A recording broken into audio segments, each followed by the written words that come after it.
The day my mother threw my notebook into the trash, I swore the world would never dictate my worth again. The paper hit the bin with a soft thud, pages fluttering like wounded birds. My father's laugh echoed from the kitchen, my sister's eye roll was a blade, and the words, "You'll never make a living painting with chemistry," sliced through the air. I was 24, fresh out of grad school, and the only thing I owned was a half-finished thesis on algae-derived polymers, an idea the university's funding committee called a pipe dream and corporate labs labeled too experimental to waste a grant on. I left that house with nothing but a battered backpack, a battered heart, and a stubborn conviction that the world could be reshaped with a single green filament. My family called it naive, called it a selfish obsession, called me an embarrassment. "You'll end up back here washing dishes, begging for money," my brother muttered as I stepped onto the bus. Those accusations became the fire that drove my relentless pursuit.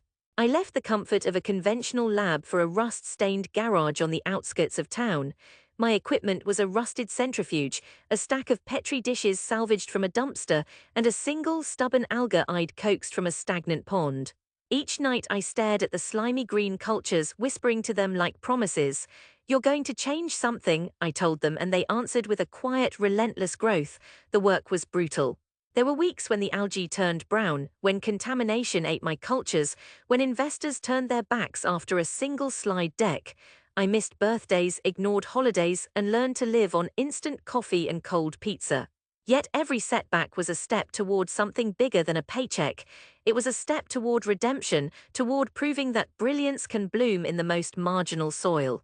When the first batch of algae-based bioplastic held its shape in a water bottle, it felt like holding a sunrise in my palm. I sent the prototype to a small eco-startup that had been begging for sustainable packaging. They laughed at first, until the material dissolved harmlessly in seawater after 6 months, leaving no trace. Word spread, investors knocked, and suddenly the ridiculous idea that my family had mocked became a global movement. Corporations, once skeptical, began adopting algae packaging, and the once barren fields I'd cultivated with algae turned into thriving ecosystems that cleaned polluted rivers and restored soil.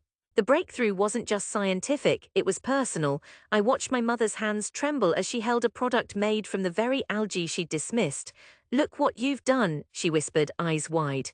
My sister, who once rolled her eyes at my weird pursuits, now stared at a wall of glowing green tanks humming in the background of a news segment titled Algae Revolution.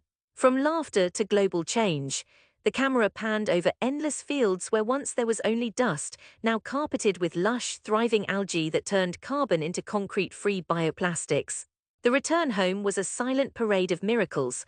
I drove the same cracked road that had once taken me away, but now the sky above my hometown was tinged with a soft emerald hue. The farm that my family had tended for generations had been reclaimed, not for crops, but for algae bioreactors that fed entire villages with biodegradable containers. Children played where concrete had once cracked, and the air smelled of fresh rain rather than exhaust. When I walked into the kitchen, my mother was still there, but this time she stood beside a sleek, glass-encased sample of my invention, its surface shimmering with iridescent colors. "I'm sorry," she said, voice trembling as if holding back the weight of years. "I was wrong." My father, who had once called my ambitions a pipe dream, knelt to touch the algae-grown polymer, his hands reverent. "We thought we were protecting you," he rasped, "but we were the ones who needed protecting from hope."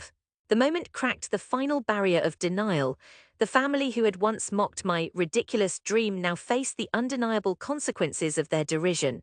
A world thriving on what they once called a joke. Their eyes widened not just at the technology, but at the stark reality that the contempt they'd shown had birthed a catalyst for change they could never have imagined. That night, as the house filled with the soft hum of algae tanks and the low murmur of celebrations for a future they'd helped birth, I sat on the porch, watching fireflies dance above the green fields. I thought about the notebook tossed into the trash, about the words that once cut so deep they threatened to silence my spirit. I realized that the true revolution wasn't just in turning waste into wonder. It was in refusing to let anyone else write the script for my life. In that quiet reflection, a simple truth settled over me like a warm blanket. Destiny isn't a preordained script handed down by those who fear change. It's a narrative we forge with every stubborn step toward our convictions. The path from ridicule to redemption taught me that perseverance isn't merely about proving others wrong, it's about proving to ourselves that we can rewrite the rules, turn scorn into soil, and let brilliance rise from the very ground they tried to bury us on. And as the sun set, casting gold across the algae-laden horizon, I finally understood that the most powerful legacy isn't fame or profit, but the ability to turn a dismissive laugh into a chorus of gratitude. The family that once saw me as an embarrassment now saw themselves reflected in the green glow of possibility, a reminder that love, when given a chance, can blossom into the most unexpected, radiant forms.